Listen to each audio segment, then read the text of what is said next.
ఆంధ్రప్రదేశ్లో సంక్రాంతి సందడి మొదలైంది. అయితే ఈసారి పండుగ వేళ కోడిపందాలు జూదంపై ముఖ్యమంత్రి చంద్రబాబు ఉప ముఖ్యమంత్రి పవన్ కళ్యాణ్ చేసిన వ్యాఖ్యలు చర్చనీయాంశమయ్యాయి. అయితే కోడిపందాలను వినోదంగా చూడాలి తప్ప కోట్ల రూపాయల జూదంగా మార్చవద్దు అని వారు పిలుపునిచ్చారు. ఈ నేపథ్యంలో కేవలం ఆదేశాలిస్తే జూదం ఆగుతుందా? వ్యవస్థలో మార్పు రాకుండా జనం వింటారా?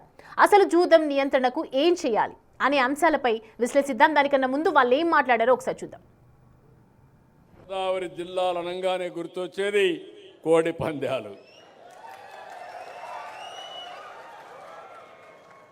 అయితే ఒకటే కోరుతున్న, జోదాలు వద్దు. మనకు ఒక మెంటాలిటీ కూడా ఉంది. జాక్ పాట్ ఎప్పుడూ వేస్తూ ఉంటాం, దానివల్ల నష్టాలు కూడా జరుగుతున్నాయి.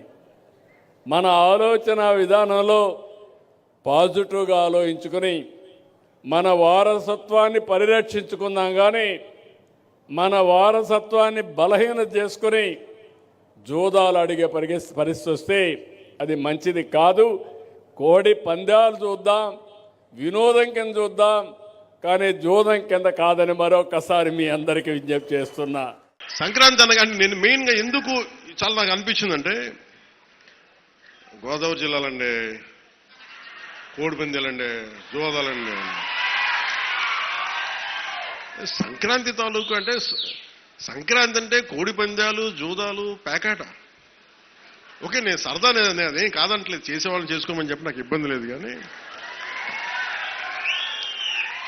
అంటే నేను తెలంగాణ స్నేహితులు కూడా చెప్తా ఉంటాను. హైదరాబాద్ నేనే ఇంట్లో ఉంటే, నేను హైదరాబాద్ ఉంటే ఇప్పుడు 10 years బ్యాక్ మేము ఎక్కడికి వెళ్తా అంటే మేము భీమవరం వెళ్ళిపోతా ఉండే, లేదంటే మేము తూర్పుగోదావరి వెళ్ళిపోతాం. దేనికి అంటే మేము అక్కడ ఈ కోడి పందాలకి ఎంత డబ్బులు వేస్తారని నాకు తెలియదు కూడా తెలియదు.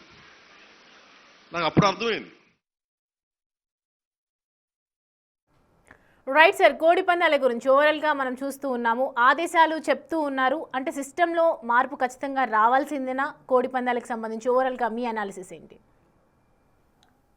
అంటే హైకోర్టు ఆల్రెడీ కోడి పందాలు నిషేధించింది. Prevention of cruelty towards animals చట్టం కింద కోడి పందాలు నిషేధము. దీంట్లో ఎవరికి వేరే అభిప్రాయం ఉండటానికి అవకాశం లేదు కదా. కోర్టు రఘురామకృష్ణరాజు ఇప్పుడు శాసనసభ డిప్యూటీ స్పీకర్ కోడి పందాలకు పెద్ద మద్దతుదారుడు. ఐ థింక్ కోర్టుకు వెళ్ళింది కూడా రఘురామకృష్ణరాజు అనుకుంటాను. సో ఆయన ఇప్పుడు తెలుగుదేశం ఎమ్మెల్యే, శాసనసభ డిప్యూటీ స్పీకర్. సో ప్రజల సంస్కృతి, ప్రజల కోరికలు పేరిట చట్టం నిషేధించి మీకు కోర్టును నిషేధించిన దాన్ని ముఖ్యమంత్రి, ఉప ముఖ్యమంత్రి అమలు చేయాలా లేదా? ముఖ్యమంత్రి అయినా ఉప ముఖ్యమంత్రి అయినా చెప్పాల్సింది ఏంటి? కోర్టులు దీన్ని నిషేధించాయా, మీరు దీన్ని మేము ఎట్టి పరిస్థితుల్లో ఎలో చేయము అని చెప్పాలి.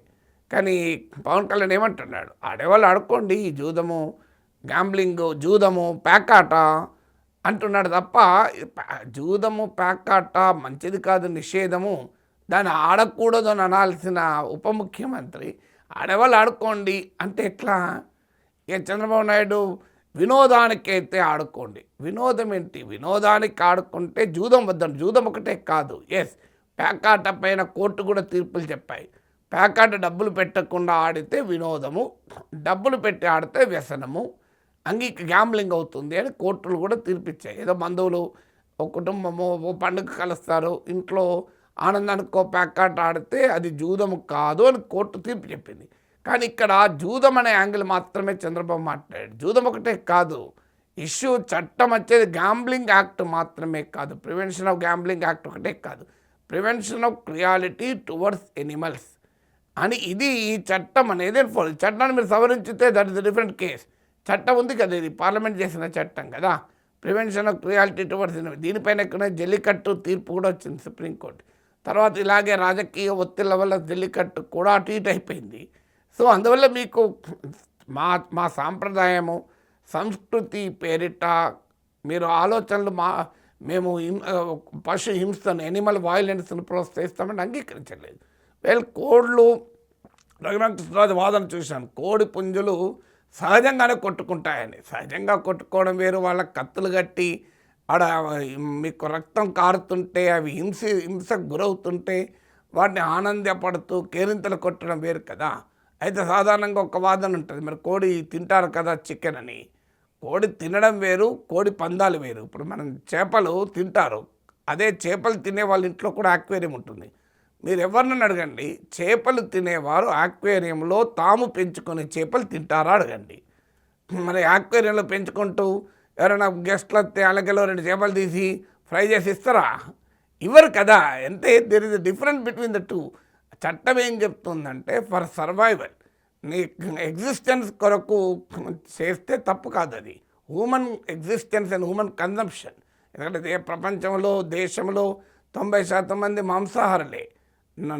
నాలంటోడు వెజిటేరియన్ కావచ్చు, కానీ I respect the food rights of others.